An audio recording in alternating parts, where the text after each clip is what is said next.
Le navigateur web.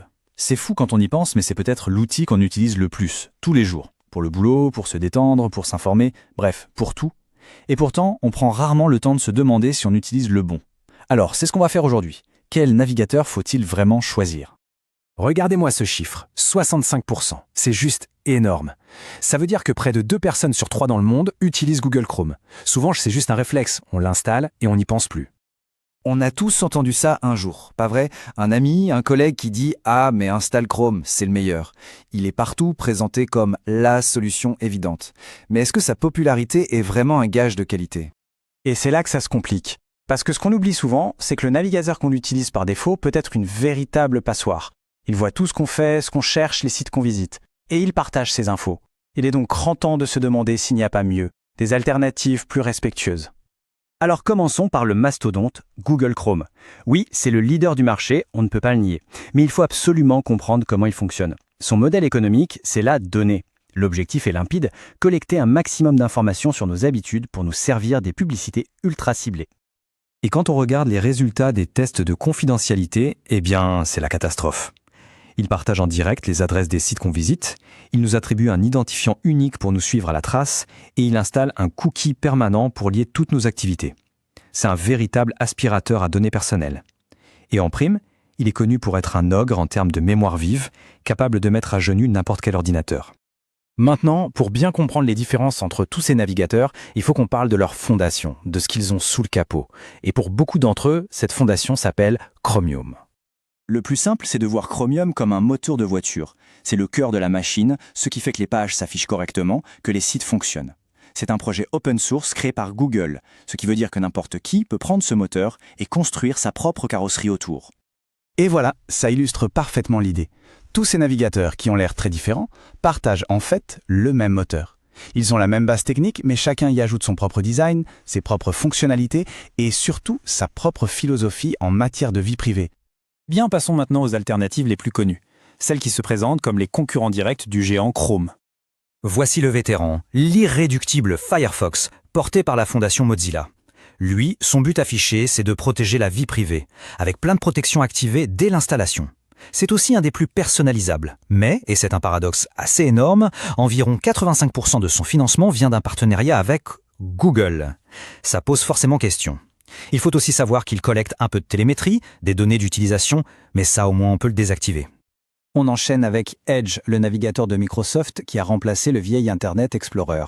Lui aussi, il tourne avec le moteur Chromium, mais Microsoft a fait le ménage pour enlever les mouchards de Google. Niveau confidentialité, c'est un petit peu mieux que Chrome, mais ça reste du Microsoft. Il y a de la collecte de données obligatoire et on est fortement incité à utiliser un compte Microsoft pour tout synchroniser. Alors, pour Opera, on va aller très très vite. Les tests sont formels. C'est le pire de tous en matière de confidentialité. Il crée une empreinte numérique unique, ce qui permet de nous pister partout, même sans cookies. Il ne bloque absolument rien par défaut et sa politique de confidentialité dit noir sur blanc qu'il partage nos données. Bref, on oublie. Allez, on change complètement de catégorie. On va maintenant s'intéresser aux navigateurs qui font de la protection de la vie privée leur argument de vente numéro 1. Et là, on a Brave. On le présente souvent comme le navigateur ultime pour la vie privée et il faut dire qu'il a de sacrés arguments. Il est basé sur Chromium, donc aucun souci de compatibilité avec les sites, mais sa grande force, c'est qu'il met la protection au centre de tout. Dès qu'on le lance, il bloque les pubs, les trackers, les scripts. C'est l'un des seuls à être aussi efficace d'entrée de jeu. Bien sûr, tout n'est pas rose. Brave a quelques fonctionnalités qui font débat, comme son système de récompense en crypto-monnaie, les Brave Rewards. Et puis, il y a eu cette histoire en 2020 où ils avaient ajouté discrètement des liens d'affiliation.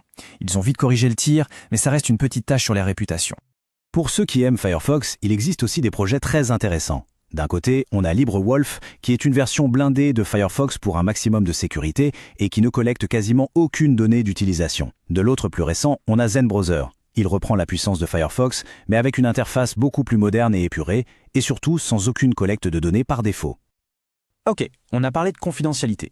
Maintenant, si on veut aller encore plus loin pour atteindre un anonymat quasi total, il faut se tourner vers des outils encore plus spécialisés. Voici Mulvad Browser.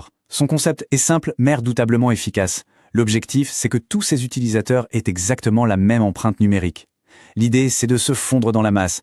Si tout le monde se ressemble, ça devient mission impossible de pister quelqu'un en particulier. Le petit prix à payer, c'est un peu de confort. On peut tomber plus souvent sur des captchas, par exemple. Et enfin, le plus célèbre de tous quand on parle d'anonymat, Tor Browser. Il utilise le fameux réseau Tor, un système de routage en oignon qui fait rebondir notre connexion sur plusieurs serveurs partout dans le monde. Retrouver la source devient alors quasiment impossible. Le compromis, par contre, est énorme. La vitesse de navigation chute de 80 à 90%. C'est très très lent pour un usage de tous les jours. Alors au final, après ce grand tour, on choisit quoi? On a bien vu que les plus connus ne sont pas forcément les meilleurs amis de notre vie privée. En fait, il n'y a pas un seul meilleur navigateur pour tout le monde. Il y a plutôt le bon outil pour le bon besoin. Tout dépend de ce qu'on cherche. Pour le quotidien, si on veut un super compromis entre le confort, la compatibilité avec tous les sites et une vraie protection, Brave est probablement le meilleur choix. Si on préfère l'écosystème de Firefox, mais qu'on veut une interface plus fraîche et plus privée, alors Zen est une super option. Et bien sûr, pour les situations où l'anonymat est la priorité numéro 1, Tor Browser reste la référence absolue. Finalement, la vraie question, elle est là. Est-ce que cet outil qu'on utilise des heures chaque jour est là pour nous protéger ou pour profiter de nous? Choisir son navigateur, c'est bien plus qu'une question de préférence. C'est un vrai choix de société.